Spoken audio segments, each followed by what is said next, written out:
Marcos capítulo de número 14, versículo 32 a seguir, diz assim: Então foram a um lugar chamado Getsêmani, e ali chegados disse Jesus a seus discípulos: Assentai-vos aqui enquanto eu vou orar.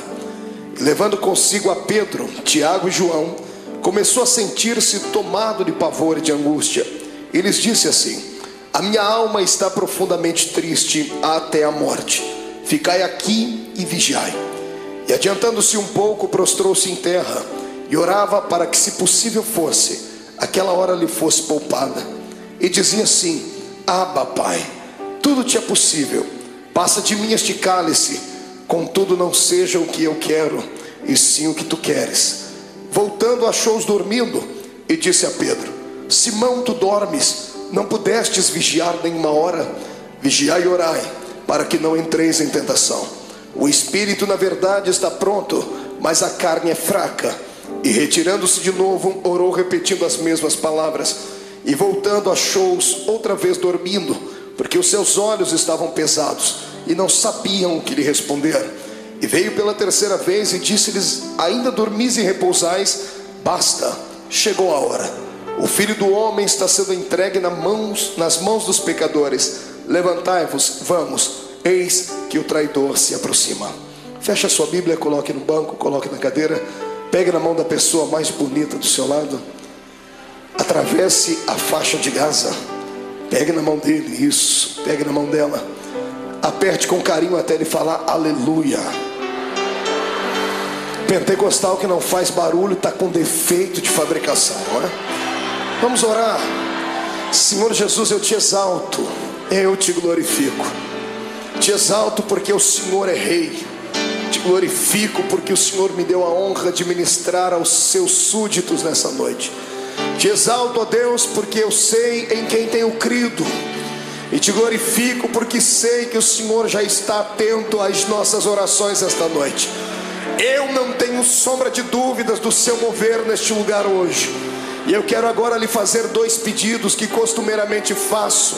O primeiro é que ao redor da Assembleia de Deus do Bom Retiro, num raio de 5 quilômetros quadrados, onde houver um demônio alojado agora, eu quero dar a esses demônios 5 segundos para desaparecerem daqui. Porque se não sumirem, serão queimados pelo poder da glória do Senhor que vai ser manifesta neste ambiente. O segundo pedido a Deus é um pedido de atrevimento espiritual. Se ainda tem um crédito no céu contigo como pregoeiro da sua palavra, abre a porta do seu palácio sobre nós agora e manda do céu para a terra uma comitiva angelical. Eu quero pelo menos 8 serafins aqui nesta igreja. A palavra serafim significa aquele que arde em fogo. Portanto, Senhor, eu quero 8 anjos de fogo aqui neste templo agora. Quero 2 aqui nesta tribuna, uma à minha esquerda, outra à minha direita. Quero 2 na entrada deste santuário e 4 seres esparramando brasas de fogo na nave da igreja. E onde houver um crente batizado com o Espírito Santo, renova ele, meu Senhor.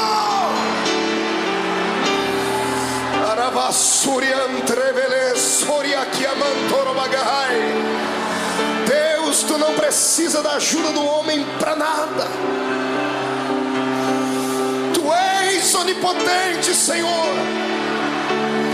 Então mostra a sua onipotência nesta noite. Abala os nossos corações com a sua unção.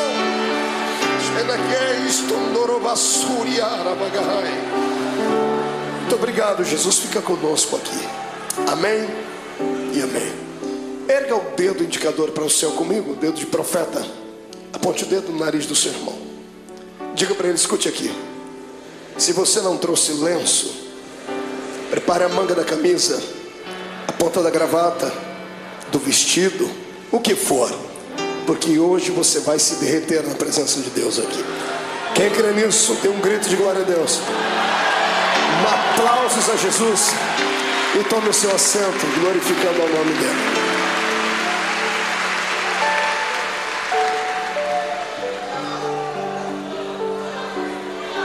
Aleluia. Oh glória. Terá la suria anderei choronava.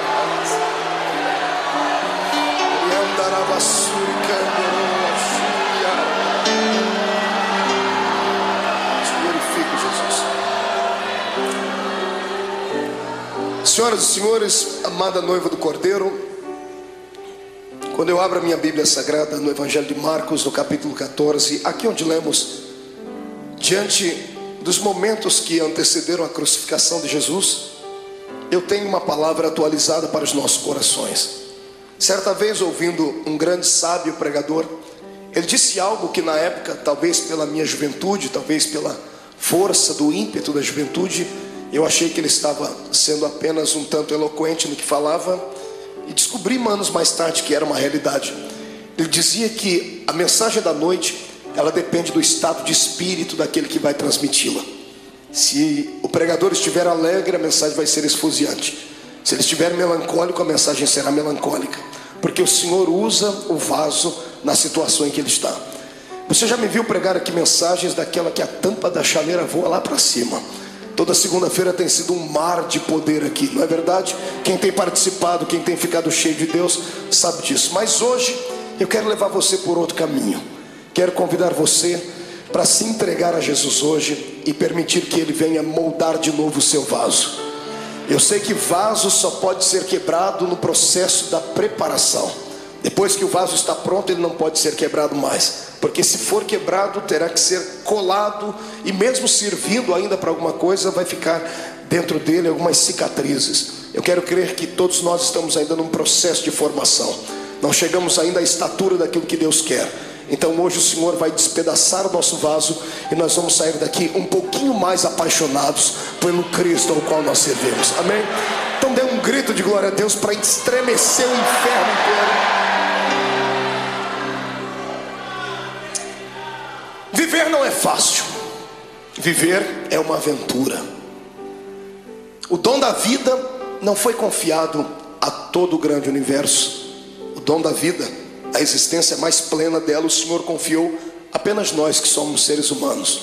Pastor, mas os animais não vivem, as plantas não vivem, vivem, mas o estado deles é vegetativo. Não tem alma, não tem espírito. Eles têm apenas um breve espaço de tempo e existem apenas para algumas finalidades. Somente o ser humano vive para a eternidade. Por isso que nós somos dotados de sentimentos. O que é o sentimento? O sentimento é aquele labirinto da nossa alma, que às vezes nos faz saltar, nos faz sorrir, nos faz chorar. E quem é que nunca passou pelo vale da sombra da morte?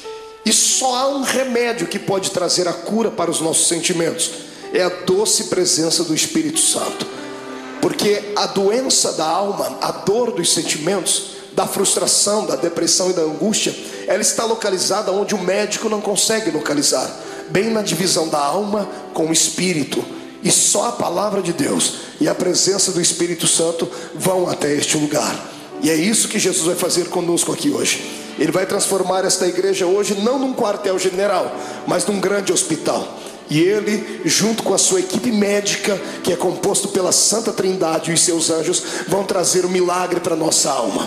Eu profetizo em nome de Jesus que o choro que durou uma noite toda terá que cessar, porque a alegria chegará e a sua alma será inundada com a presença do Senhor Jesus. Olhe para o irmão do Senhor e diga para ele: é só um momento de dor. Diga: vai passar. Quem acredita nisso, dê mais um grito de glória a Deus aí.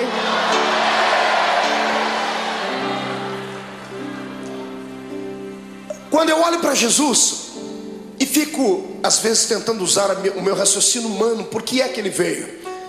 Alguns pensam que ele veio à terra apenas para implantar mais uma religião. Não era isso. O mundo já tinha muitas religiões.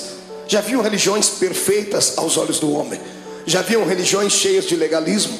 Já haviam religiões amparadas por um sistema filosófico de poetas, como eram os epicureus. Amados, já havia muitas e muitas igrejas na época.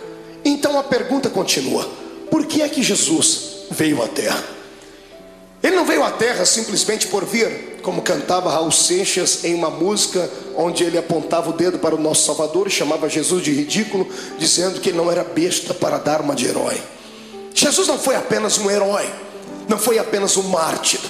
Ele não saiu do céu apenas para fabular e confabular uma história. Jesus deixou as regiões celestiais motivado por um sentimento nobre e perfeito. Ele foi motivado pelo amor. Ninguém entende mais de amor do que Deus. Por isso a Bíblia diz que o amor de Deus foi pleno, porque Ele amou o mundo de tal maneira que deu o seu Filho unigênito, para que todo aquele que nele crê não pereça, mas tenha a vida eterna. Tentando indagar a Deus, fiz isso algumas vezes, perguntando então por que é que Jesus veio à terra, porque o Senhor não poderia usar outras pessoas para que isso acontecesse. O Senhor me disse: você não leu a Bíblia direito, porque desde o Gênesis eu tenho levantado homens para serem exemplos, mas todos eles têm fracassado. Os homens tentaram, sacerdotes tentaram, reis tentaram, profetas tentaram, mas não conseguiram vocacionar o coração do homem para servir a Deus. Era necessário um sacrifício de um animal anualmente, para que o perdão do pecado viesse sobre os seres humanos e eles não fossem condenados e não descessem à morte e estivessem aprisionados por Satanás.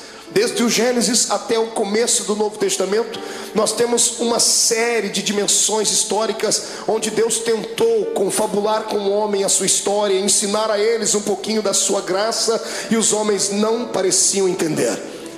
Foi então que Deus teve uma atitude divina. Só alguém que é divino faria isso. A minha Bíblia diz na boca de Paulo que ele, mesmo sendo Deus, não teve por usurpação ser igual a Deus. Antes aniquilou a sua forma divina e desceu na terra e se fez carne.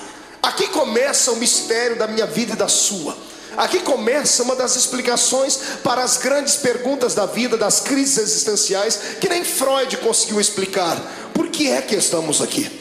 Todos nós fazemos parte de um plano majestoso e maior, de um plano que não nasceu na mente de homens, nasceu na mente do Todo-Poderoso Deus.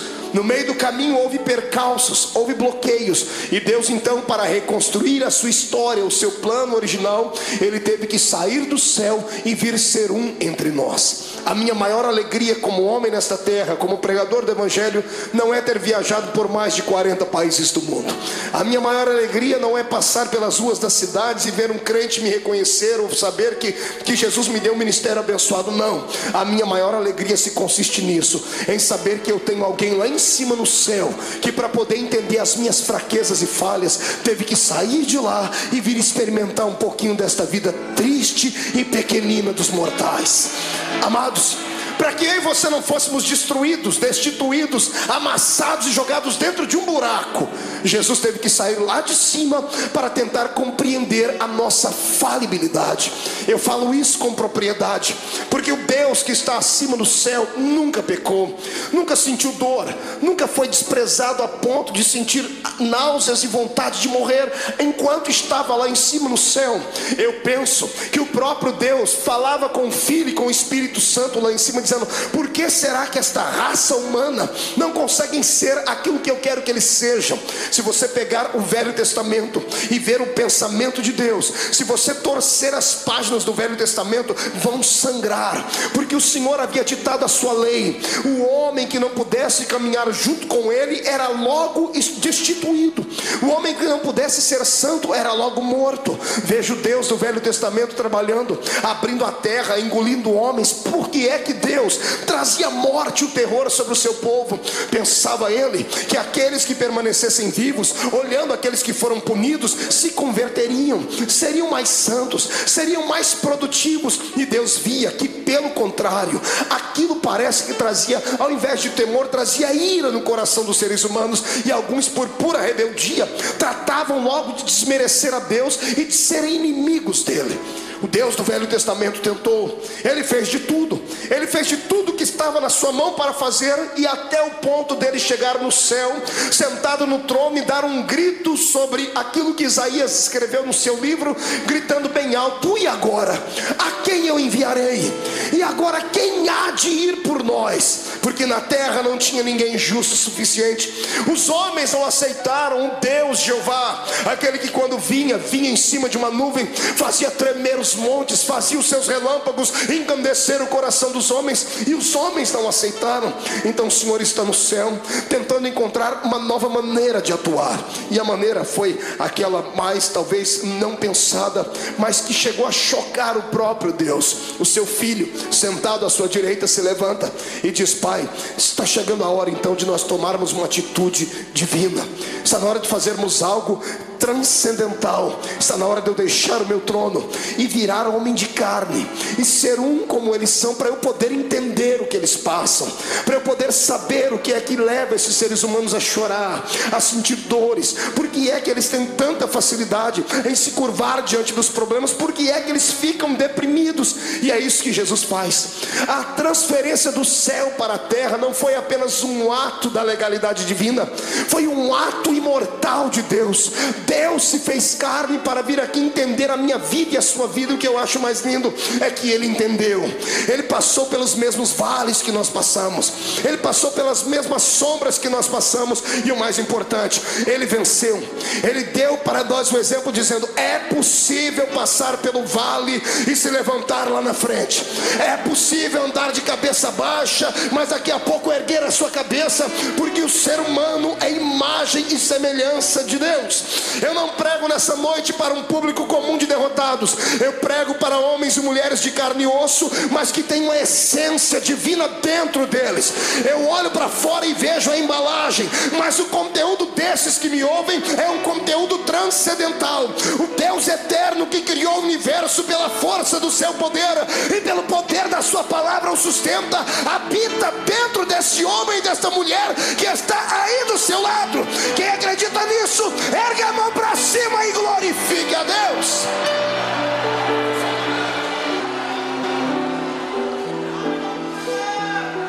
Para tentar entender por que é que a gente chora, grita, geme, sente agonia, Jesus passou pelo mesmo caminho. Estava chegando os últimos dias dele na terra. Ele sempre foi um homem de oração. Eu amo Jesus por causa dos seus ensinamentos, aqueles que ele dava com a sua boca e aqueles que ele exemplificava. Sempre que ele queria exemplificar alguma coisa, ele usava os seus apetrechos divinos.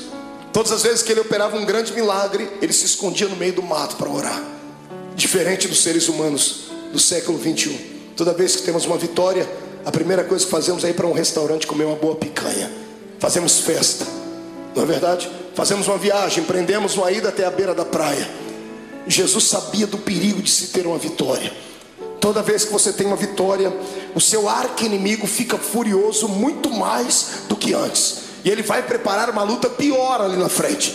E se você não se preparar, não estiver com o seu espírito pronto, você pode sucumbir ali na frente. É por isso que todas as vezes que ele tinha uma vitória, ele se separava e ia para o monte orar. Nesse dia, foi um dia diferente. Jesus acordou melancólico, entristecido, porque ele não era apenas Deus, ele também era homem. Era homem sujeito às fraquezas. Quando ele se destituiu da essência da glória, ele se revestiu da nossa humanidade. E ele tinha um problema que eu e você não temos. Mesmo sendo homem, ele tinha o poder de ver o futuro, porque ele era homem, mas também era Deus. Ele tinha a sua natureza humana, mas também tinha a sua natureza divina. A sua natureza humana dava a ele condições de sentir sede, ao ponto de pedir para uma mulher: me dá água porque eu tenho sede. Mas a sua natureza divina logo se impunha, e ele mesmo dizia à mulher: mas se tu soubesses quem fala contigo, você pediria água para mim, e eu te daria uma água que você beberia e nunca mais tornaria a ter sede. Na sua natureza humana, ele se cansou um dia na polpa do barco, dormiu e relaxou, ao ponto de Satanás se levantar e quase afundar o barco. Ele estava cansado, por isso dormiu. Mas quando se revestia da natureza divina, ele olhava para o mais miserável pecador e gritava no ouvido e no coração dele, dizendo assim: vinde a mim, vós, os que estáis cansados e oprimidos, porque eu vos aliviarei. Nessa manhã, o lado humano dele estava tranquilo, porque não enxergava o futuro. Mas o lado divino pregava peças nele, porque ele enxergava além daquilo que os olhos humanos viam. Mesmo sendo homem, ele continuava sendo Deus. E ele tinha percepção de algumas coisas do futuro. E dessa manhã, quando ele acordou, ele sabia o que ia acontecer. sabendo o que ia acontecer, ele não sorri. Ele não conta uma história comum, porque ele era um homem como nós somos. Ele convida os seus discípulos nesse dia. Todas as vezes que ele ia para o monte orar, ele levava só 3. Era Pedro, Tiago e João. Nesse dia ele olhou para todo mundo e disse: gente, vamos orar comigo.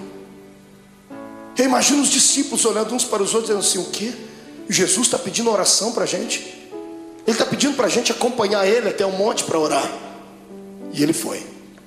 Quando ele chegou naquele monte, dobrou o joelho. Todos eles dobraram o joelho junto com ele e começaram a orar, ou começaram a rezar, eu não sei. Repetiram as palavras que ele havia ensinado. Ninguém conhecia Deus a fundo. A religião deles antes de Cristo, era uma religião canalizada em rituais humanos, em dogmas falíveis. Talvez eles não sabiam conversar com Deus na intimidade com a qual Jesus falava. Por isso Jesus os ensinou a oração do Pai Nosso. Mas ele pediu para que eles orassem com ele, porque ele estava abatido naquele dia. E tendo orado, eu penso que, não sei se você passa por isso, mas eu passo. Quando eu estou muito angustiado, quando eu estou muito atribulado, eu preciso gritar. Eu preciso desestressar. Eu subo um monte que tem na minha terra e tem uma árvorezinha lá. Eu já falei dessa árvore para todo mundo, tem isso gravado em fitas. A árvore sofre comigo quando eu estou passando pelo vale, porque eu encho ela de tapa. Eu desestresso orando e dou uns tapas. Não que a árvore tenha nada a ver com o meu problema, mas é assim que eu me desestresso. Eu imagino Jesus nesse dia angustiado, atormentado, ele olhando para os seus discípulos, ele querendo orar, ele querendo falar tudo que estava dentro dele. Mas de repente ele olhava por cima dos ombros, ele via Tiago, Pedro, João, ele via André, ele via os outros, e ele viu quão pequeninos eles eram. Eram apenas discípulos, não haviam atingido a estatura de mestre. O discípulo tem muita facilidade de se escandalizar, tem muita facilidade de ficar pequenino diante de situações difíceis. E eu imagino Jesus dizendo para si mesmo: se eu falar o que eu preciso, eles vão desanimar, eu tenho que demonstrar fortaleza para eles. E Jesus não aguentando mais, ele precisava orar. Ele levanta a cabeça, levanta da oração, deixa todo mundo orando. Ele pega 3 entre os 11 que foram, porque Judas não foi com ele esse dia. Judas ficou, tinha só 11 com ele. Ele levanta e chama os 3 mais chegados dele. Ele bate o nome de Pedro, Tiago e João, diz: meninos, vamos orar comigo. E para eles ele conta o que está acontecendo. A minha alma está angustiada. Você consegue ouvir isso da boca do seu Deus? Ou você acha que isso é um privilégio só seu? De sentir dores, de chegar em dias dentro da sua casa que dá vontade de morrer, dá vontade de entrar dentro do quarto e fazer uma besteira? Ou você acha que porque você é crente, você está bem guardado e você tem anticorpos espirituais suficientes para te proteger de toda avalanche do mundo? Não, você é um ser humano. A diferença entre o ímpio e o justo não é vista somente nessa terra, será vista na outra. Mas a minha Bíblia diz que da mesma sorte que sofre o ímpio, sofre o justo. A diferença não é em sofrer, a diferença é em como sofrer. O ímpio sofre desesperado, dá um tiro na sua orelha, fuma droga, injeta, bebe muito, até cair no chão, porque assim ele alivia a sua dor. Nós que somos crentes não fazemos isso. Mas quando temos os nossos problemas, nós entramos dentro do quarto e tomamos um chazinho da raiz de Jessé, e o Espírito Santo vem acalentar. É só assim que a gente passa pelo vale. Eu estou te mostrando o seu Deus em agonia. É bonito falar do Jesus andando em cima das águas, é lindo falar sobre ele multiplicando os pães, é poderoso falar sobre ele se transcendendo no Monte Tabor diante dos seus discípulos e falando com Moisés e Elias. É lindo ver o nosso Senhor abrir os olhos dos cegos e dizer ao morto de 4 dias: sai para fora. Mas eu quero ver se há beleza em ver o seu Deus dizendo assim: eu estou sentindo pavor, eu estou angustiado, eu preciso de amigos íntimos. Jesus está aqui dando um exemplo para nós. Quando passarmos pelo vale, precisamos ter alguém do nosso lado, precisamos de amigos. O que vale na nossa fé cristã é isso, que nós temos pessoas que nunca vimos antes, mas depois de 5 minutos de conversar já chamamos ela de irmão. Eu sei que tem muitos aqui que são colegas, mas existem alguns amigos, poucos, mas são. Quando você passar pelo vale da sua alma, não passe sozinho, não faça besteira. Peça para Jesus preparar alguém para que você possa desabafar, contar os seus problemas. Peça para Ele colocar uma pessoa certa, não um traíra, não uma pessoa que vai abusar depois do seu problema e lhe chantagear. Peça para Ele preparar alguém que tenha o mesmo espírito que você tenha e que te ame não pelo que você é, não pelo que você tem, mas por aquilo que Deus te fez. Jesus pega os seus melhores amigos e sobe com eles um pouquinho e diz assim: eu estou angustiado. E eles estão orando, e Jesus começa a orar, e ele começa a tremer, porque os olhos dele visualizavam aquilo que os olhos naturais não viam. De repente ele levanta e deixa os três e diz assim: gente, ora por mim, porque eu vou entrar aqui no meio desse mato agora, que eu vou rasgar minha alma. Eu imagino Pedro, Tiago e João olhando um para a cara do outro, dizendo assim: esse não é o nosso Cristo. Cadê o homem de Fortaleza que pega o chicote, espanca os homens que estão na beira do templo? Ele está melancólico, ele está entristecido, ele está fragilizado. Pedro, Tiago e João enxergam isso nele. E eu imagino eles olhando a figura de Jesus entrando dentro do horto, dentro do jardim, dentro do Getsemane. Interessante, era profético. A palavra Getsemane significa prensa do óleo. E ele, oliveira verdadeira, estava indo lá para ser prensado, para que o óleo do seu espírito viesse sobre a terra. Ele foi moído para que nós pudéssemos ser reconstruídos. Ele chorou naquele dia para que nós pudéssemos sorrir hoje aqui. Ele sentiu dores naquele dia para que as nossas dores fossem aliviadas. E é por isso que eu te convido agora a dar um belo glória a Deus, porque Ele merece tudo isso.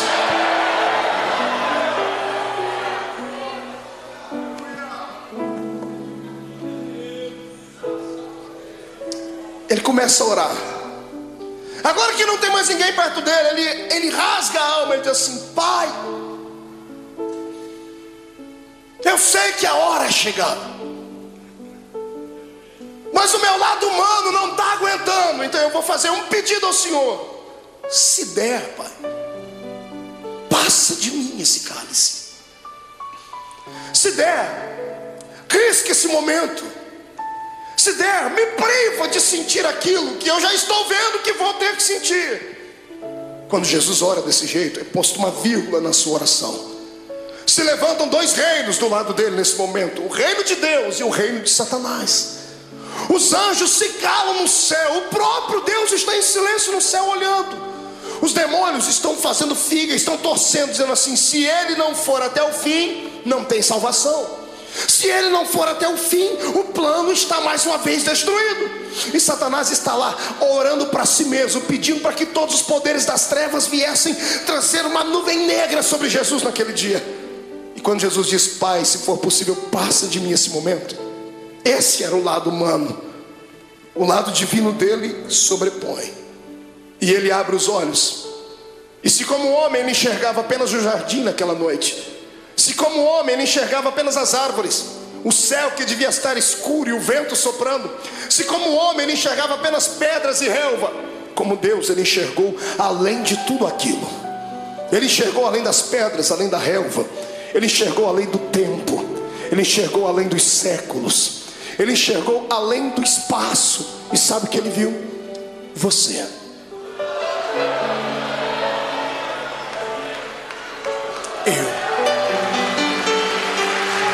Ele enxergou você.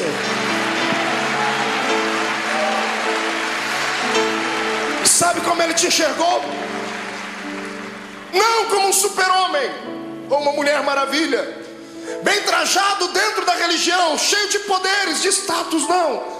Ele enxergou você sofrendo no seu quarto.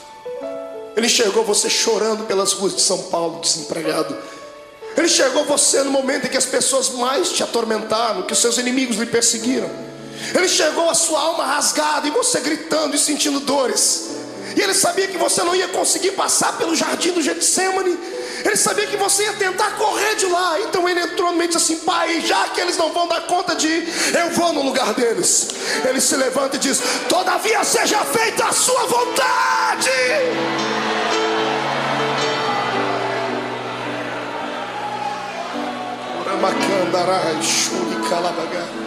Feche seus olhos por um momento. Eu sinto que a noite deste dia vai ser diferente. Não sou só eu que estou passando pelo vale, estou sentindo dores. O Senhor está me dizendo que tem pessoas que entraram aqui gemendo hoje. Tem pessoas que essa segunda-feira perdeu o sentido para ela. O feriado não teve alegria nenhuma. Tem gente aqui dentro que sequer conseguiu dar um glória a Deus. Não é porque não queria, é porque a sua alma está mais atormentada do que tudo. Veio buscar aqui hoje, nessa noite, um escape. Tentou enxergar aqui uma luzinha no fundo do túnel.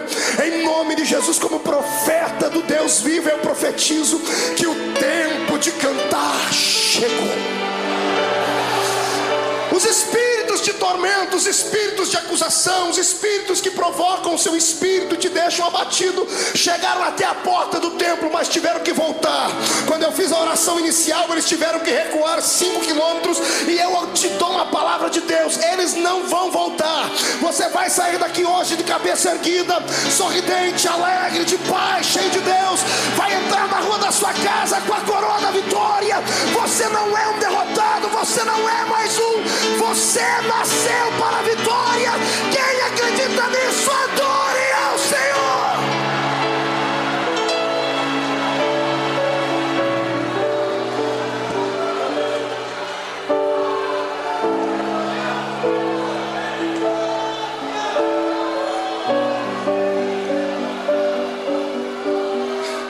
Então eu vou lhe convidar hoje aqui, irmão. Rasga a alma, filho. Chora. Vomita tudo que está dentro da sua alma, põe para fora. Porque você não é um super-homem. Não se autoflagele. Eu sei que você hoje orou como Paulo: Senhor, o que eu quero fazer sempre eu não faço, o que eu não quero eu estou sempre fazendo. Senhor, eu tenho um espinho na carne. É como se o mensageiro do diabo viesse, me esbofeteasse e me jogasse no chão. Eu quero que você ouça aquilo que Paulo ouviu. Deus se levantou do trono e não acusou ele, não apontou o dedo.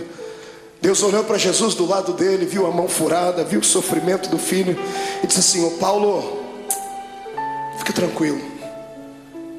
Como, Senhor? Eu estou angustiado. A minha graça te basta. Senhor, não é o suficiente, então eu vou preencher agora. O meu poder se aperfeiçoa na sua fraqueza. A matemática de Deus é diferente. E eu profetizo que aqueles que entraram fracos aqui dentro hoje, Satanás não vai ter coragem de cruzar o seu caminho por pelo menos um mês. Eu profetizo em nome de Jesus que aqueles que entraram aqui entristecidos, chorosos, estão recebendo hoje o revestimento do Espírito. Vão sair daqui armados até os dentes. Eu digo aos demônios: caiam fora da vida dos servos de Deus, porque o poder do Senhor se manifesta. Mão direita para cima. Faça um carinho nas costas do seu irmão. Diga para ele: a angústia, o pavor, a angústia e a tristeza, a angústia e o abandono são o caminho mais fácil, mais rápido de tocar o coração de Deus.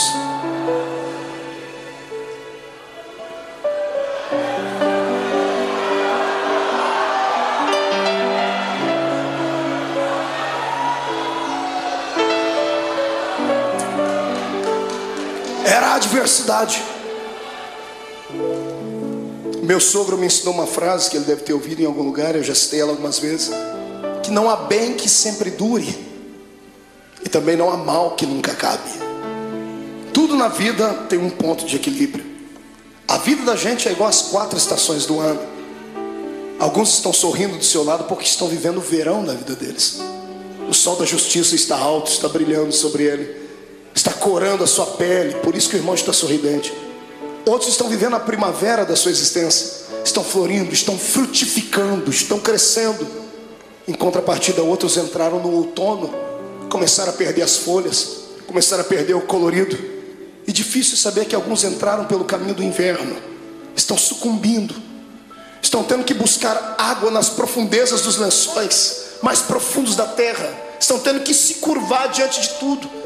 Mas a bênção é que tudo é um ciclo. Depois do inverno vai vir o verão de novo. Calma, é só um tempo. Na minha vida e na sua, tudo o que acontece, ou acontece porque Deus mandou, ou porque Ele permitiu. Satanás não tem esse poder que nós pensamos que ele tem, de vir e manipular a nossa existência. Eu sou entregue a Cristo e você também. O mais fraco aqui entre nós é capaz de catar Satanás pelo chifre e esfregar o focinho dele no chão, porque ele não tem mais solução. Para mim e para você, por pior que seja o ato cometido, se puderes hoje inclinar não os joelhos em terra, mas sim o coração diante de Deus, o sangue de Jesus Cristo cobrirá todos os seus erros, e você ficará mais alvo do que a alva-neve.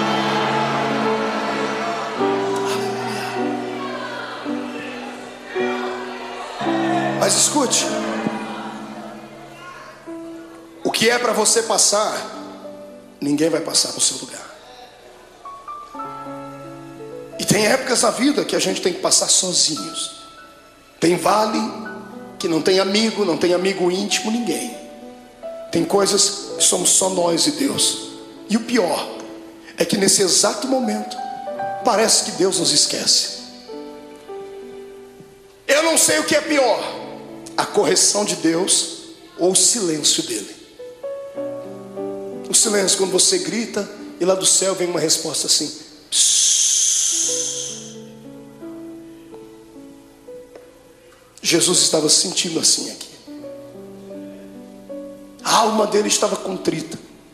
Ele chegou no ápice da vida de um ser humano.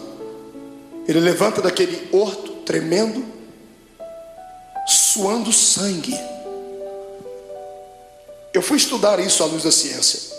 A ciência diz que é raro, mas é possível. Por que é que uma pessoa chega a transpirar sangue? A ciência diz que quando a pessoa está passando por uma agonia muito grande, o seu metabolismo fica todo alterado.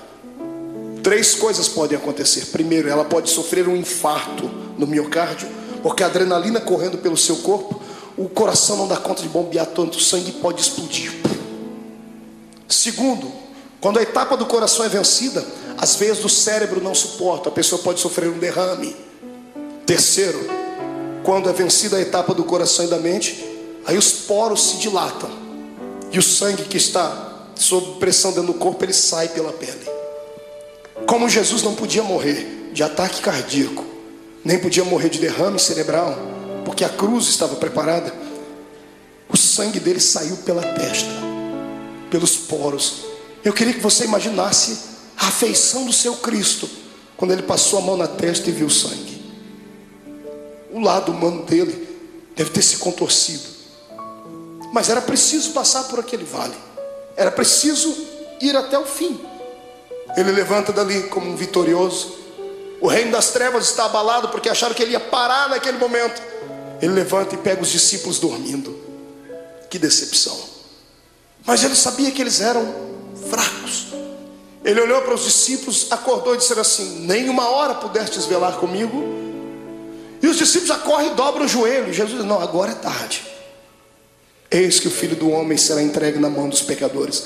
Quando ele acaba de fazer isso, eles ouvem passos de uma multidão de homens que vem vindo. Tochas acesas vêm iluminando o caminho deles, liderado por alguns homens da religião judaica. E no meio da multidão Jesus viu um rosto conhecido, o rosto de um dos seus discípulos. Esse discípulo vai e dá um beijo em Jesus. E aqui eu começo a aprender com Jesus coisas lindas, coisas que nós não aprendemos com o ser humano. Quando Judas dá um beijo nele, Jesus era tão amável, ele acreditava tanto no poder que ele tinha de envolver as pessoas, e tinha tanta pena da alma do ser humano, que quando Judas lhe beijou, ele já sabia o motivo. Ele poderia ter expulsado Judas. Imagine você sabendo que uma pessoa que com um beijo ela vai lhe levar à morte. O que você faria? Esmurraria ela? Arrancaria a cabeça dela? O que é que você faria? Pois Jesus olhou para ele depois do beijo e disse assim: amigo. Jesus não era hipócrita, nem falso. Mesmo Judas traindo ele, disse: você ainda é meu amigo. Essa palavra vem de encontro àqueles que durante essa semana traíram Deus. Traíram Deus com seus atos, traíram Deus com as suas palavras, negaram Jesus com seus feitos. Porque eu creio que eu não estou pregando aqui para uma assembleia de homens puros e mulheres purificadas, porque se todos aqui fossem santos à estatura que pensam, não estariam sentados nesse banco, estariam voando com os anjos aqui. Eu sei que estou pregando aqui para gente que passou pelo vale, porque o meu Deus não fala com quem está ausente, Ele fala com quem está presente. Mas Jesus manda dizer que Ele está apaixonado pela sua fé, está apaixonado pela sua coragem. Você caiu, veio aqui se arrastando com a boca no pó, mas crendo no que está escrito, que o justo pode cair até 7 vezes, mas o Deus que ele serve, de todas elas o colocará de pé.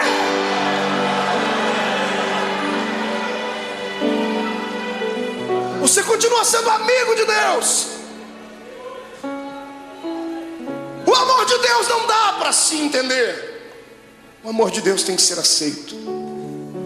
Não fomos nós que o escolhemos, foi Ele quem nos escolheu. E quantas vezes você já fez essa pergunta: por que o Senhor me escolheu, Deus? Por que você acha que Deus te escolheu, irmão? Pela sua força? Pela sua oratória? Pelo seu talento de cantar?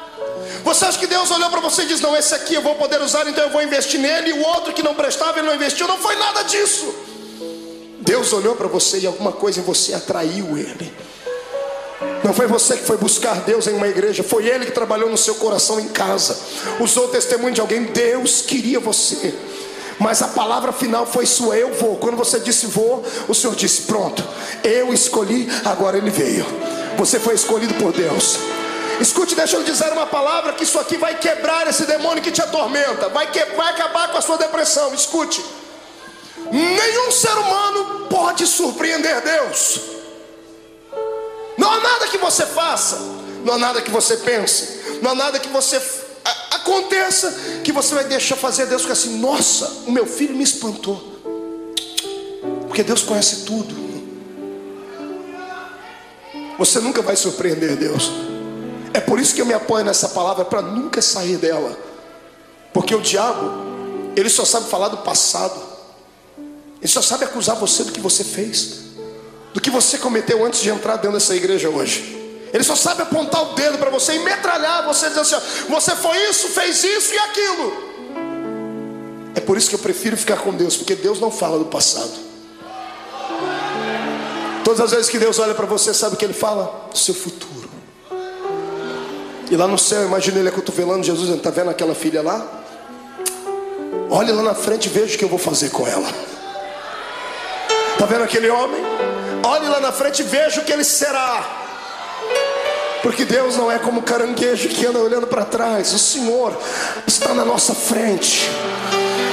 O Senhor está além das suas fraquezas. O poder do Senhor está além da sua humanidade.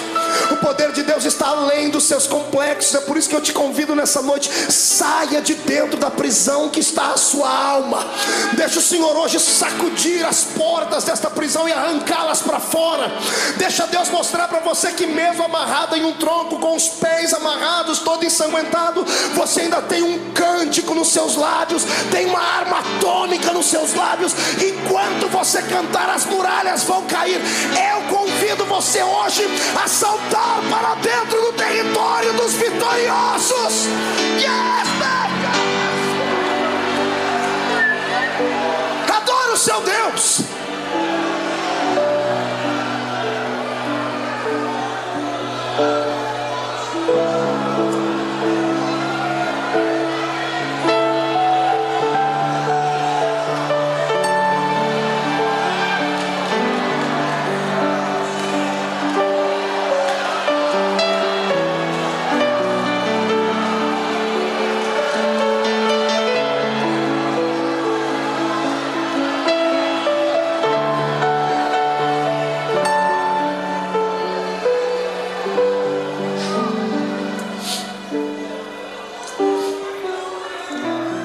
É hoje o dia que Deus escolheu para arrancar você de dentro do quarto escuro da sua vida.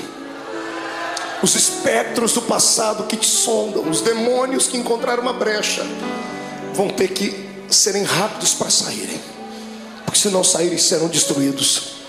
Eu vejo a força de Deus chegando para dentro de você. Eu vejo o Espírito Santo sentado nas asas do vento, trazendo em ambas as suas mãos brasa de fogo para purificar o seu pecado.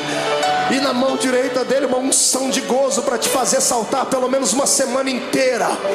Em nome de Jesus Cristo, hoje é o dia da independência da sua alma. O Senhor te fará saltar muralhas. Quem acredita nisso, tire o pé do chão para adorar.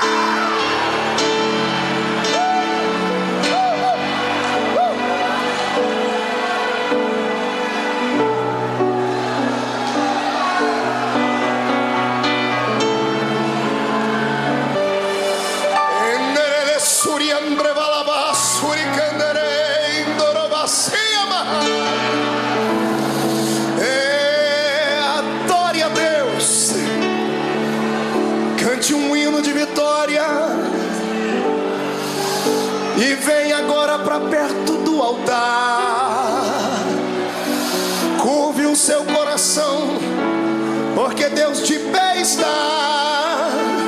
A Assembleia de Deus do Bom Retiro nessa noite será impactada aqui, porque é um Deus lá em cima que olhou para mim e olhou para ti. Venha do céu agora a sua unção e encha os meus irmãos. Receba em nome de Jesus Cristo agora.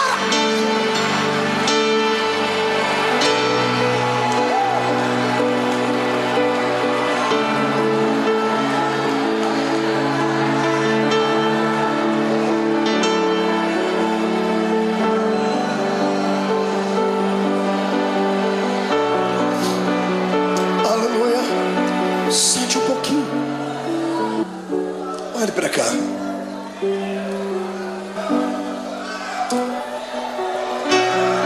Tem um santo católico. Ele foi canonizado pelos homens, mas o exemplo de vida e de fé dele impactou um tempo. Chamava-se São Francisco de Assis. São Francisco de Assis fez uma oração, e uma frase da sua oração eu peguei para mim, para orá-la sempre que eu estou passando por problemas. Ele disse assim: Deus, dá-me forças para suportar aquilo que eu não posso mudar. Gravou ela aí? Peça isso para Deus. Dá-me forças para suportar aquilo que eu não posso mudar. Tem coisas na vida que não dá para mudar. O filho que foi embora não volta mais. A doença que dizimou parte do corpo não tem como retroceder. O abandono, a tristeza, muitas vezes não tem como retroceder. Então peça para Deus te dar força para suportar. O que importa é em como enfrentar esse dia de dificuldade. É em como você vai enxergar o seu jardim. Você pode enxergar o seu jardim como sendo o ápice do abandono de Deus, ou pode enxergar o seu jardim como sendo o pódio da coroação da sua vida. Depende da maneira como você foi para lá. Jesus foi preparado para o jardim. Por isso ele orava antes, incessantemente. Por isso ele buscava Deus. Por isso ele passou 40 dias no deserto em jejum, porque ele sabia que a missão dele era grande, como a sua é. Sabe por que você está querendo parar? Porque você não se preparou. Tem levado uma vida de brincadeira, pensando que a igreja é apenas um lugarzinho de reunião social, pensando que a fé cristã é só aqueles dogmazinhos ensinados pelo pai e pela mãe. Não, a salvação não é hereditária. A salvação é pessoal, é uma experiência com Deus. Busque a sua experiência nessa noite. O Senhor transmutará esse coração de pedra num coração de carne, trará alegria para dentro da sua vida, e você vai ter força para viver. Lá está Ele. Olha o Senhor Jesus sendo preso. Quando os homens vêm prender ele tinha passado uma noite de oração. Às vezes eu tenho pena, entre aspas, dos demônios, porque eles vêm atormentar quando a gente está fraco na carne, mas o espírito está forte. Os homens chegam e Jesus pergunta para eles: a quem buscais? E eles dizem: a Jesus. Naquele momento ele não falou como homem, ele falou como o Deus lá do Êxodo. Ele olhou para eles assim: eu sou.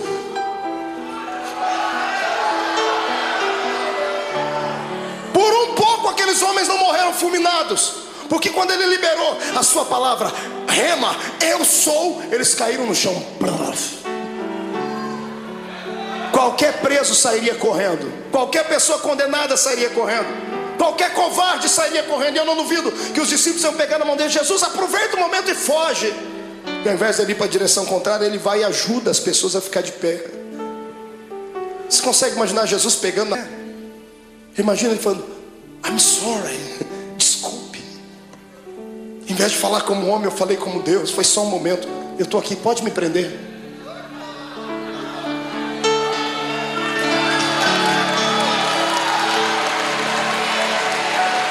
Me prenda.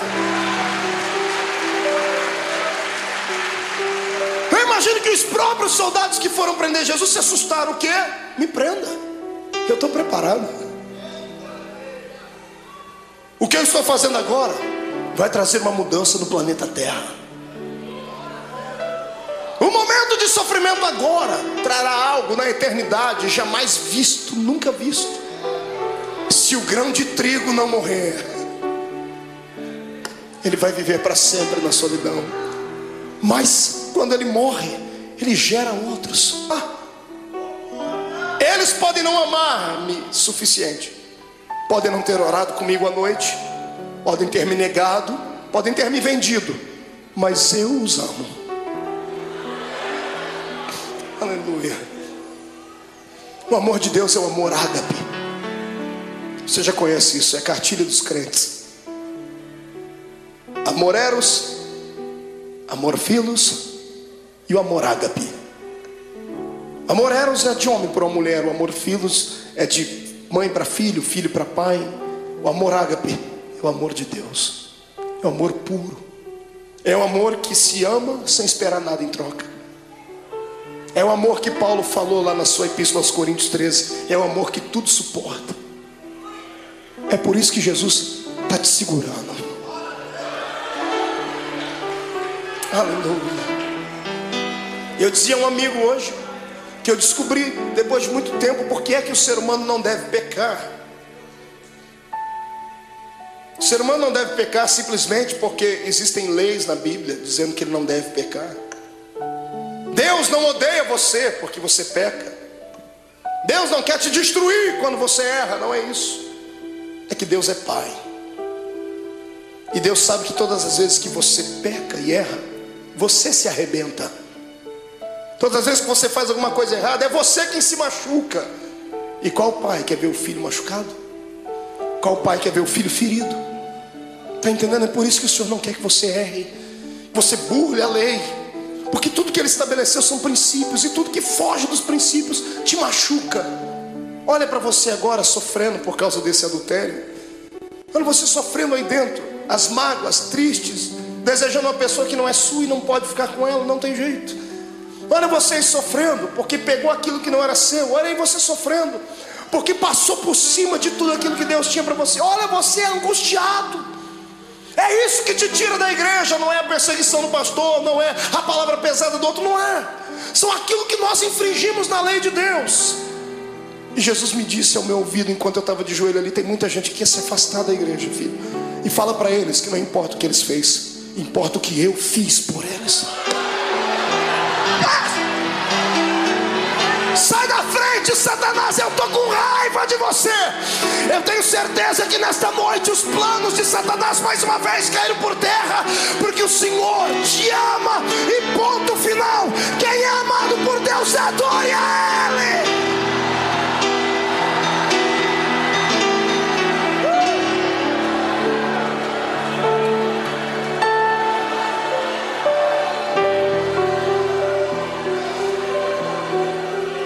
Filhos,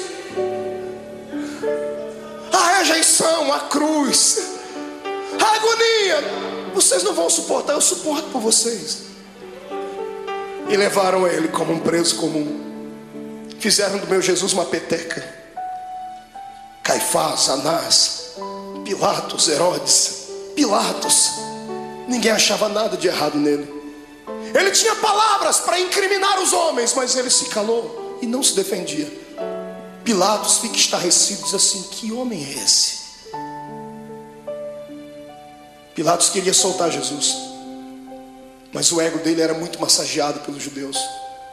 Ele não queria perder a postura de um grande.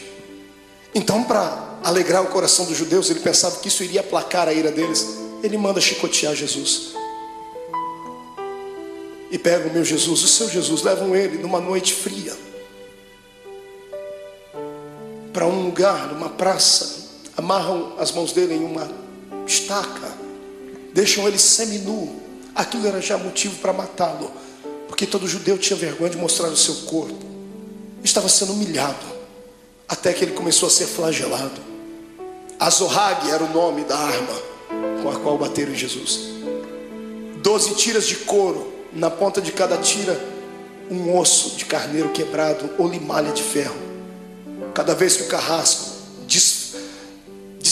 batia nas costas do meu Jesus, 12 buracos ficavam nas costas dele.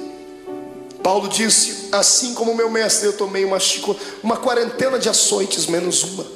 Foram 39 chicotadas daquela, mais de 460 cortes nas costas. O corpo não aguenta. Depois da 10ª chicotada, ele já estava pendurado. Ele poderia ter gritado, ele poderia ter aliviado um pouquinho da dor, porque quando gritamos, por um momento, há um bloqueio no cérebro e a dor passa por momentos, mas passa. Se ele gritasse, ele teria sentido menos dor, mas ele não gritou. Ele aguentou calado, porque sabia que você não ia aguentar. Sabia que eu não ia aguentar. Eu também, irmão, eu também.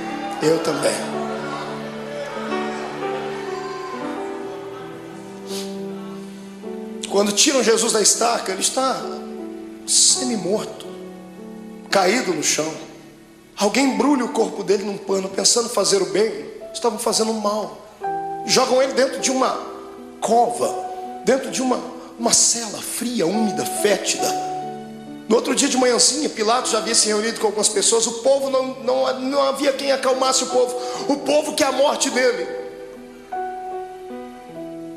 Pilatos se levantou e chamou a multidão e disse assim: olha, hoje é um dia especial. Hoje eu tenho direito e posso liberar o perdão para um preso. Vocês têm esse homem chamado Jesus e tem Barrabás. Barrabás era um terrorista, era um prisioneiro político. Era um homem que queria lutar contra o reino de Roma. Por isso estava preso. Um homem zarrão, de quase 1,90 m, diz a história. E quando colocaram Barrabás e pegaram o nosso Jesus todo machucado de manhã, ele não jantou na noite, não tomou café de manhã. Ele estava fragilizado, com o corpo tremendo, perdeu muito sangue na noite. As pessoas olham para os dois e, pagos por dinheiro, gritam: solte Barrabás. Pilatos não entende o que a multidão está falando. Ele vai, lava as suas mãos, diz assim: bom, que caia sobre a cabeça de vocês o sangue desse homem. Os soldados ficaram possessos por demônios. Agarram o meu Jesus e o seu, e o pano que estava coberto sobre o corpo de Jesus havia colado nas feridas que estavam nas costas dele. 400 cortes abertos, o pano colou a noite toda ali. Um soldado arranca aquele pano com força, abrindo todas as feridas de uma só vez. Ele deve ter soltado um gemido muito forte. Para brincar com ele, porque alguém dizia que ele era o rei, fizeram uma coroa de espinhos. Cada espinho tinha pelo menos 9 a 10 centímetros de comprimento. Espinhos que eram capazes de perfurar uma madeira. E colocaram na cabeça do nosso Jesus. Colocaram uma capa vermelha sobre ele, bateram com uma cana na cabeça dele para que a coroa fincasse mais ainda. E alguém dizia: tu não és o rei? Eis aí a tua coroa. Pegam o patíbulo da cruz, a haste onde os braços dele foram presos e fixos, colocam nos ombros dele e ele sobe a via da crucificação. A cruz não podia ser posta inteira nos ombros de um preso, porque ela pesava quase 140, 150 quilos. Ninguém daria conta de levar. Era só a parte principal. Jesus está subindo aquela travessia. Aquilo era um show, era um espetáculo que todos aguardavam. Todo mundo estava esperando ver ali um preso político, um preso famoso. E quando muitas pessoas começam a ver Jesus passando ali, a agonia tomou conta do povo. Eu fico imaginando as pessoas que estavam lá naquele dia. Imagino Lázaro, o amigo de Jesus, do lado de Marta e Maria, as irmãs segurando ele. Eu vou, Lázaro, eu vou soltar ele, eu vou fazer alguma coisa. Mas não vá, Lázaro, se for vai morrer também. Ele vai passando o olhar, ele vê todos aqueles para quem ele multiplicou o pão e deu na mão deles. Os amigos que ele tinha desferiram contra ele a traição. Pedro está andando do lado, triste porque já tinha negado Jesus. A mãe de Jesus vai ao longe, olhando o filho querido. No meio do caminho ele não aguenta. A Bíblia não diz, mas é possível que Jesus tenha tombado com o peso daquele lugar, daquela cruz, da haste daquela cruz, porque ele estava muito cansado, estava com fome, estava machucado. E o soldado romano, enfurecido, endemoniado, olha no meio da multidão, e para humilhar mais Jesus, escolhe um homem diferente no meio da multidão. Ele pega o Cirineu, Simão o Cirineu. Cirineu não era sobrenome. Cirineu falava do lugar onde ele havia nascido, Cirene. Cirene ficava na Etiópia. Era o único negro que tinha ali naquele dia. Pegaram um negro para colocar ali, para ajudar Jesus a carregar a cruz, dizendo: nenhum dos seus irmãos te amam. Colocaram um estrangeiro para ajudar Jesus a carregar a cruz. E eu fico aqui imaginando com a minha mente, ele está sofrendo, está morrendo e está ensinando a gente que quando passarmos pela nossa via da crucificação, não tiver nenhum amigo para ajudar a carregar a cruz, não tiver nenhum parente para ajudar a carregar a cruz, Deus enviará um estrangeiro para ajudar. Aleluia. E o mais lindo é que o estrangeiro já está do seu lado, o Espírito Santo. É Ele quem te ajuda a carregar a cruz. Está sentindo Ele aí, irmão? É por isso que está ficando mais leve a cruz. Eu não oro para que Jesus tire essa cruz dos seus ombros, mas eu peço para que Ele te dê força para carregar ela até o fim, porque vamos trocar as cruzes que nós temos por coroas do céu. Aleluia. Passe pelo vale dando glórias ao seu Deus.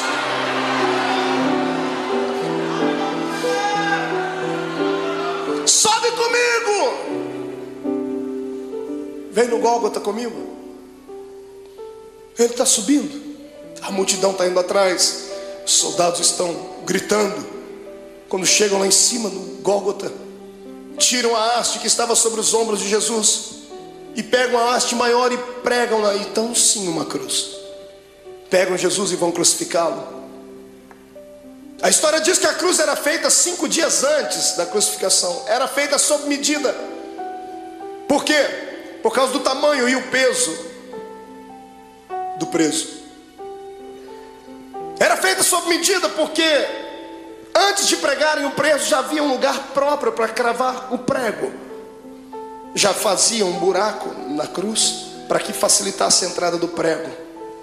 Então quando vão pregar o nosso Jesus, problema, a cruz não era dele, era sua, era minha, era do infeliz, do Barrabás. E os pecados de Barrabás, os meus e os seus, eram muito maiores do que tudo já imaginado. Os pecados da humanidade inteira. Quando pregam a primeira mão, facilitou a entrada do prego. Quando vão pregar a segunda, não dá, porque o braço dele era menor. Então eles esticam Jesus. O salmista disse que esticaram o nosso mestre, ao ponto de quase desconjuntar os ossos. Os ossos não podiam ser quebrados, mas desconjuntados. Quando esticam Jesus, ele sente dores inimagináveis. Pregam a mão dele, o suplício maior vem na sequência, porque a mão ainda tem muita carne. Como é que se prega o pé? Não pregaram 2 pés de uma vez, porque não tinha prego que suportasse. Pregaram o primeiro pé.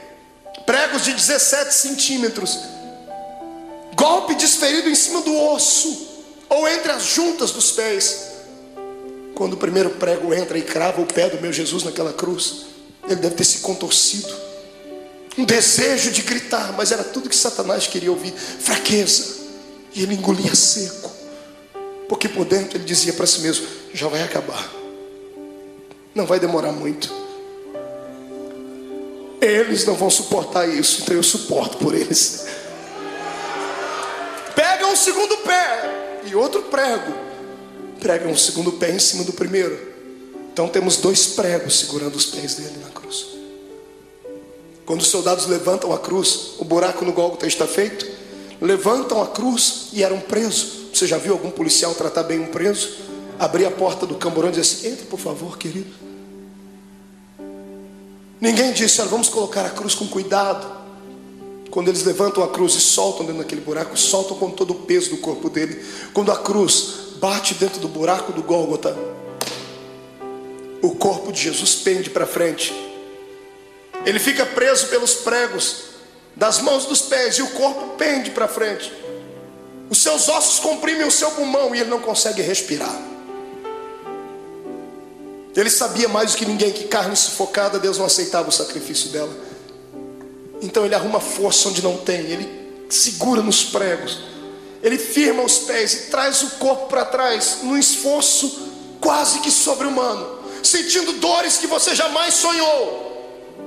E quando ele encosta na cruz, ele respira um pouquinho só aliviado. E então ele começa a ficar tonto. Estava fraco do dia anterior. As moscas começam a visitar o corpo de Jesus. Se você já fez serviço militar, você sabe o que eu estou falando.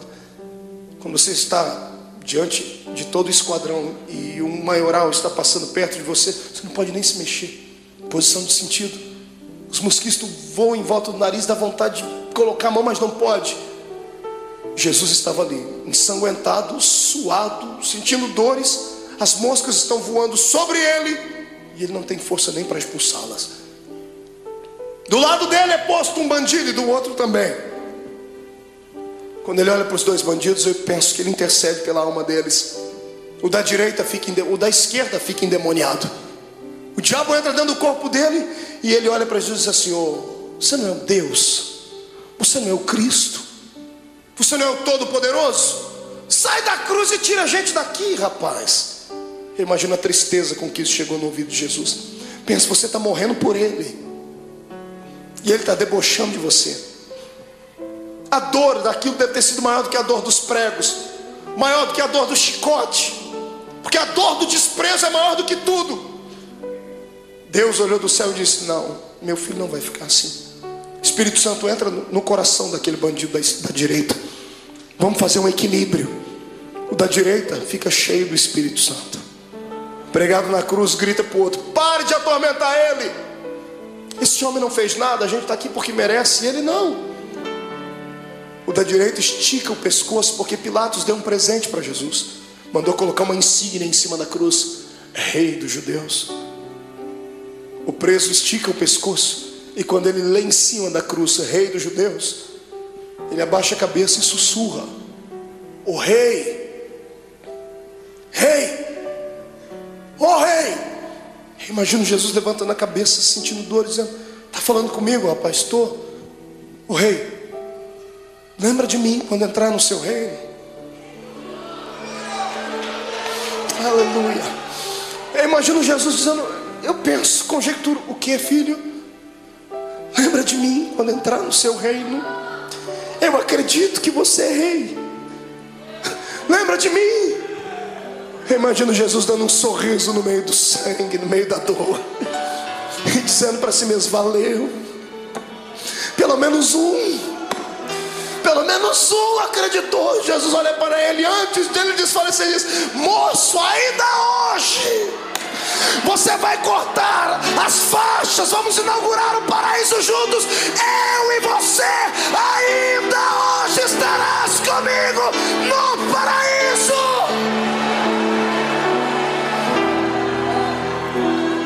Era bacana,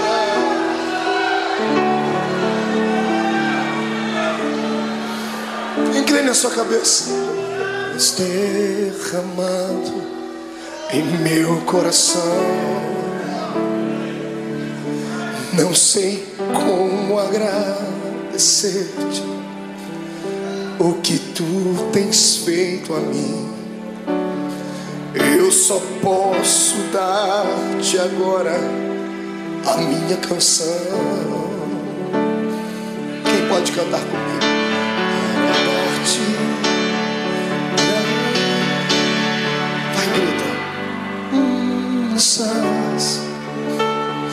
Graças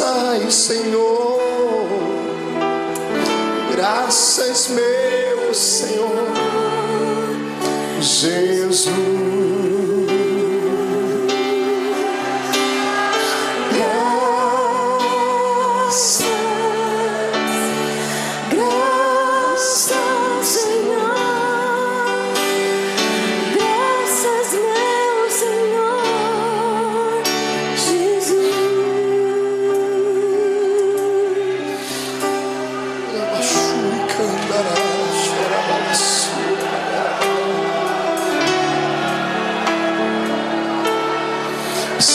Diante do seu Deus, crente. Até você que não gosta de dar glória a Deus não pode ficar em silêncio agora. Até você que não gosta de dar barulhos tem que gritar agora.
Todo crente batizado com o Espírito Santo seja renovado.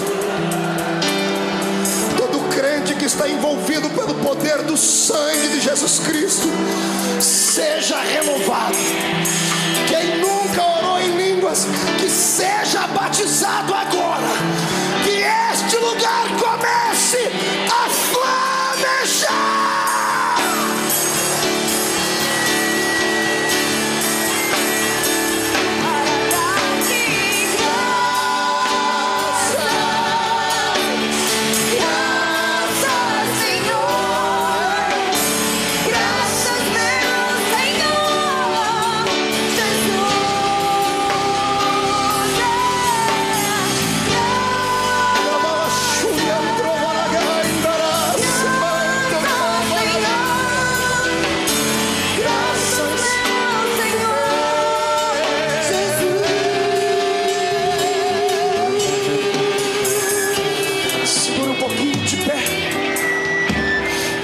Seu irmão, oh Deus,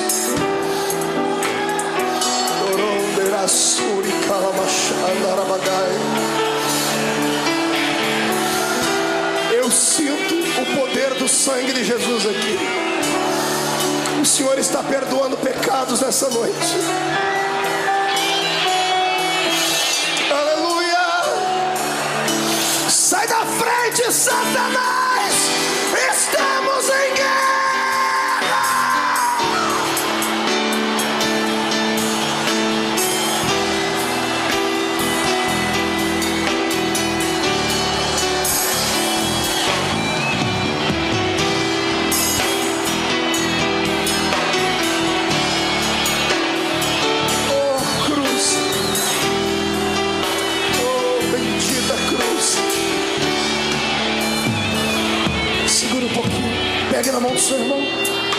olhe para cá.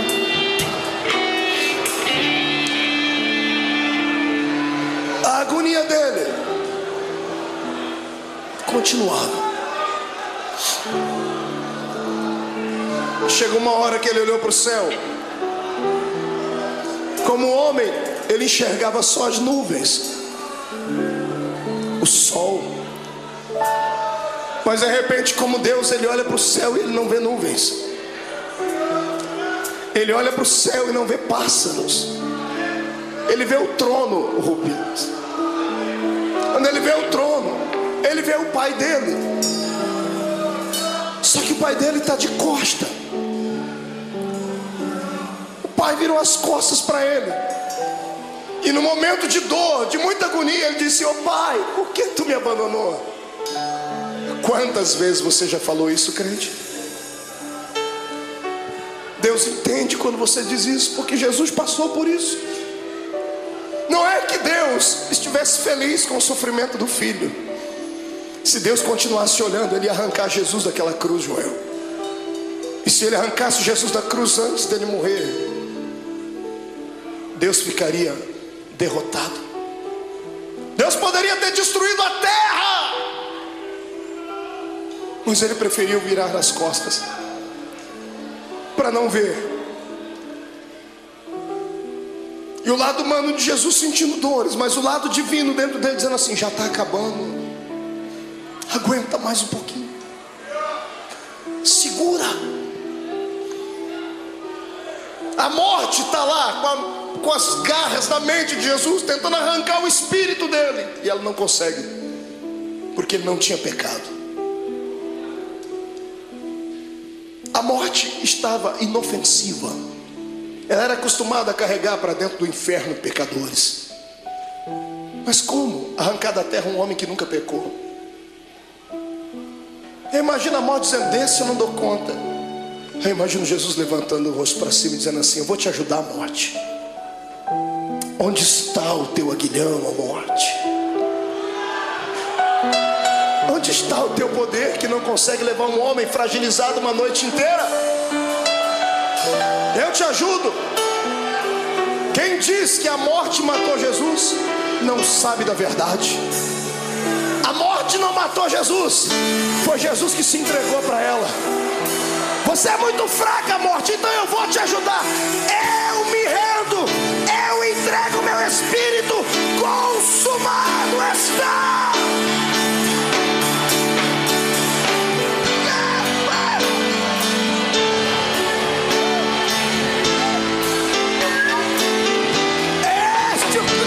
Serves. Segura aí, tô acabando.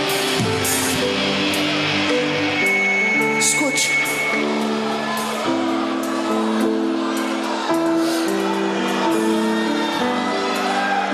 Segure só um pouquinho. Quando a cabeça de Jesus pendeu, o astro-rei deixou de brilhar. O cosmos e a natureza se curvaram diante do Rei eterno.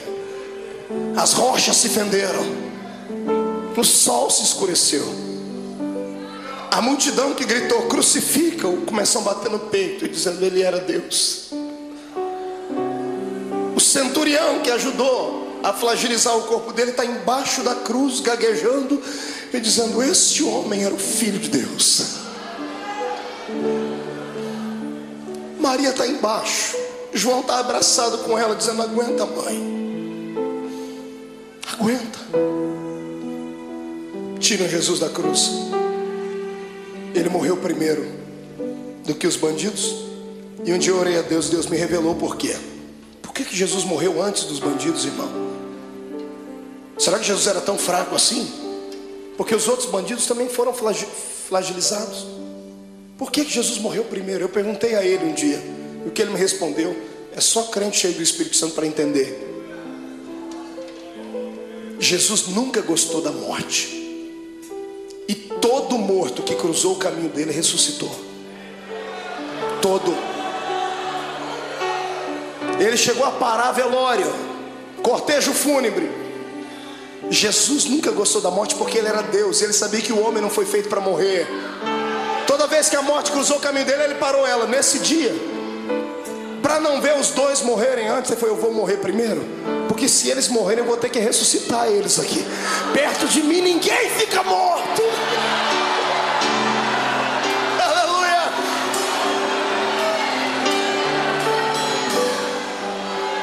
Ele morreu. Morreu a carcaça. Quem morreu foi Jesus, o homem. Mas o Cristo que estava dentro dele não podia morrer, porque Deus é eterno. O Espírito do Cristo que estava dentro dele saiu pela boca. Quando o homem expira, seu espírito sai. Interessante é que ao invés de Jesus sair dali e ir até o céu, a Bíblia diz que ele foi às regiões mais baixas. E ele foi num lugar muito interessante que poucos crentes conhecem, pouca gente prega. A Bíblia diz que ele foi buscar um cativeiro. Já leu sobre isso na Bíblia? Quando Jesus morreu, ele passou 3 dias morto ali, o corpo, porque o espírito dele foi fazer uma pregação interessante. Ele foi a um lugar onde estavam todos os santos que haviam morrido antes dele, porque ninguém ia para o paraíso, iam todo mundo para o seio de Abraão. E Jesus foi lá e se revelou: eu sou. Eu imagino ele, que já estava com a chave da morte e do inferno na mão, indo lá, abrindo as portas das cadeias. Abrindo a porta, lá dentro tem alguém sentado e assim: sai para fora, Daniel. Mas Senhor, quem és tu? Eu sou aquele que fecha a boca do leão.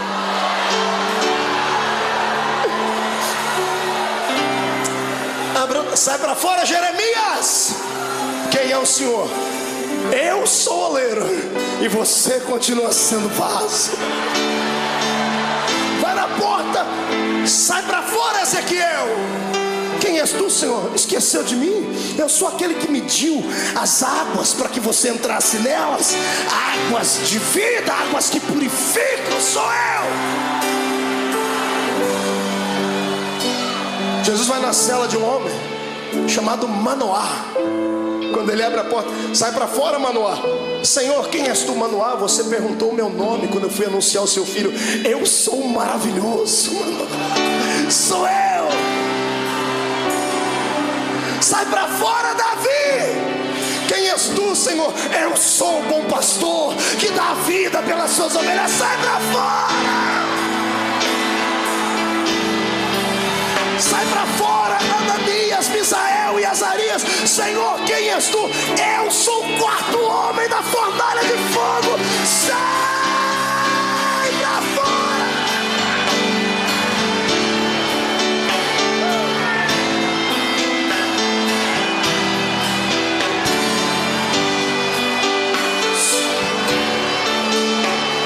Segure. Jesus chega numa porta. Era um dos últimos a ter entrado lá antes dele. Ele abre a porta, está lá um sujeito de barba. Ele diz: João, sai para fora, João. Mas Senhor, quem és tu? João não me conhece? Imagina João olhando e dizendo: Senhor, desculpa. É que a última vez que eu lhe vi, o Senhor era um cordeiro, e agora eu vejo que tu és o leão. O leão da tribo de Judá.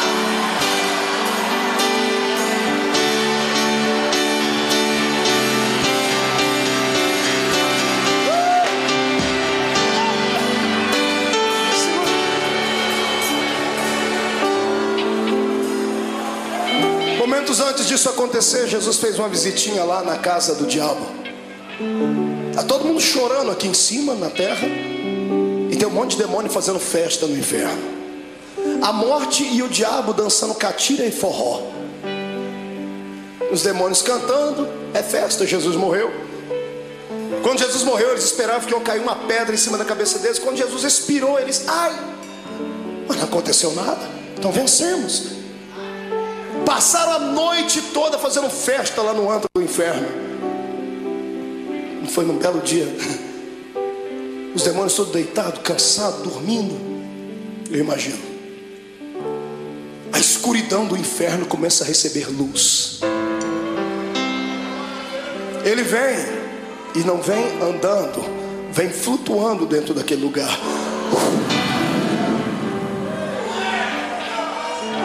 Quando a presença, a luz e o calor dele vai passando, demônios começam a gritar: ai, está queimando, é o sol. E alguém grita: é, mas é outro sol, é o sol da justiça que está entrando.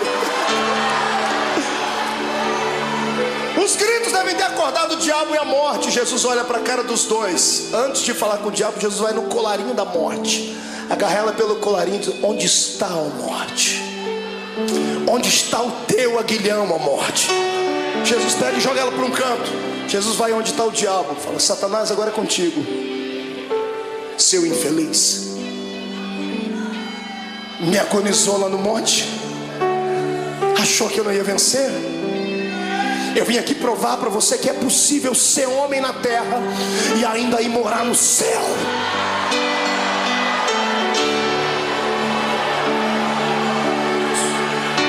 Eu imagino o diabo com as duas mãos aqui, ó. Imagina Jesus: o que você está fazendo, ô cão? Não, é que aquela historinha lá de Gênesis 3:15, né? A semente da mulher vai esmagar a minha cabeça. Imagina Jesus dizendo: não, fica tranquilo, eu poderia fazer isso agora, mas não vou fazer. Não, o senhor é bonzinho, obrigado. Sou bonzinho? Me dê a chave da morte do inferno aqui. E Jesus vai saindo, eu imagino. E o diabo: mas e a cabeça e o pé, como é que fica? Calma, eu vou dar uma trégua por alguns momentos, porque mesmo eu podendo esmagar a sua cabeça, eu não vou fazer isso agora, porque eu seria egoísta. Eu vou repartir isso com muita gente ainda. Eu imagino Jesus apontando o dedo dele: fica assim por enquanto, mas em breve, o Deus de paz esmagará Satanás embaixo dos nossos pés.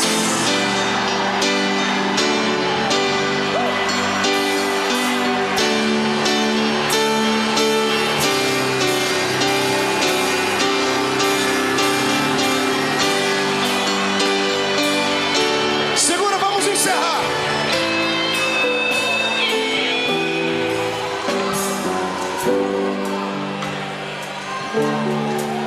Três dias depois, umas mulheres chorosas chegam na tumba de Jesus, levam perfume para embalsamar o corpo dele. Está todo mundo chorando pelos cantos. Quando elas chegam na tumba de José de Arimateia, que emprestou para Jesus a pedra gigante,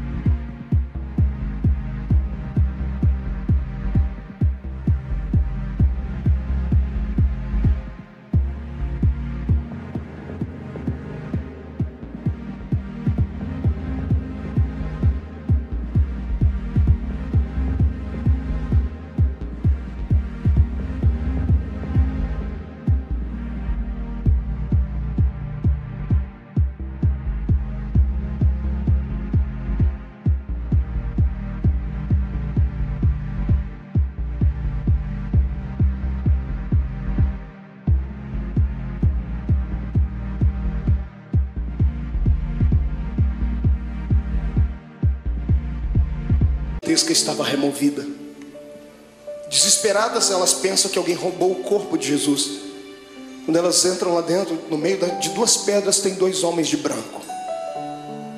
Os homens estão sorrindo, um sorriso angelical. Um dia nós vamos vê-los.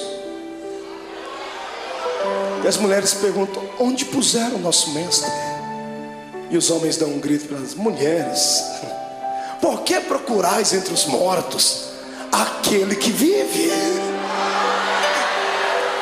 Ele não está mais aqui, ele já ressuscitou.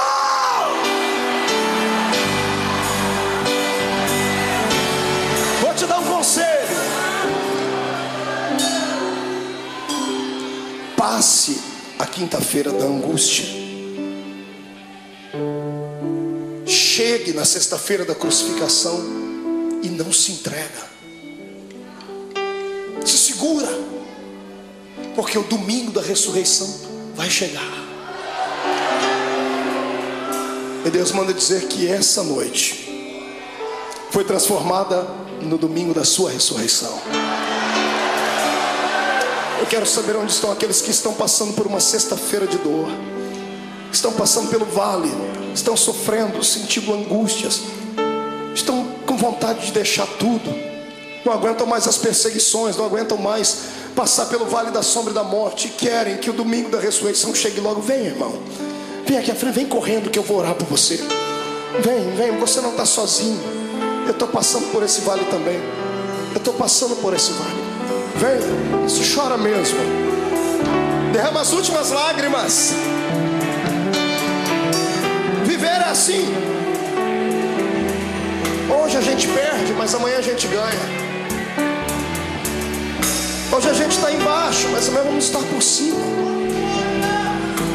Hoje foi despedido, mas o Senhor vai abrir uma porta de emprego amanhã. O coração está apertado porque está sozinha, está sozinho, foi traído, foi abandonado. Calma, o Senhor tem bênção para lhe dar.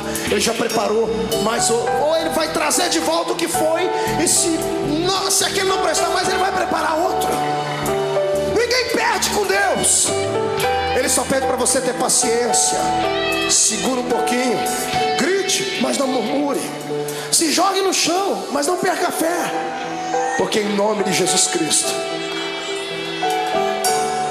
o domingo da ressurreição está chegando.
Diga comigo, em nome de Jesus, toda angústia, toda dor, todo sofrimento, tudo aquilo que me atrapalha de servir a Deus, toda frustração, todo sentimento de abandono, eu ordeno, venha para a palma da minha mão. Agora, feche a sua mão. Diga comigo, a minha sexta-feira da crucificação já foi. Hoje é o domingo da minha ressurreição. Levante a mão para cima, eu vou contar até 3. Você vai jogar no chão e vai pisar em cima. 1. A vitória é sua. 1,5. Hoje o Senhor te transporta para o reino dos vitoriosos. 2. A sua casa será impactada pela ressurreição de Deus. 2,5. Satanás é um derrotado, com D maiúsculo. 2,75. É o dia da sua liberdade. 3. Jogue no chão, piso em cima.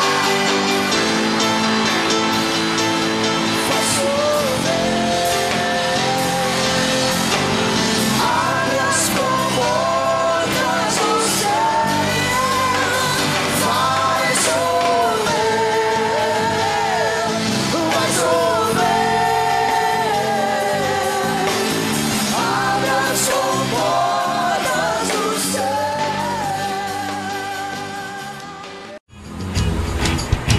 É o tempo de avivar.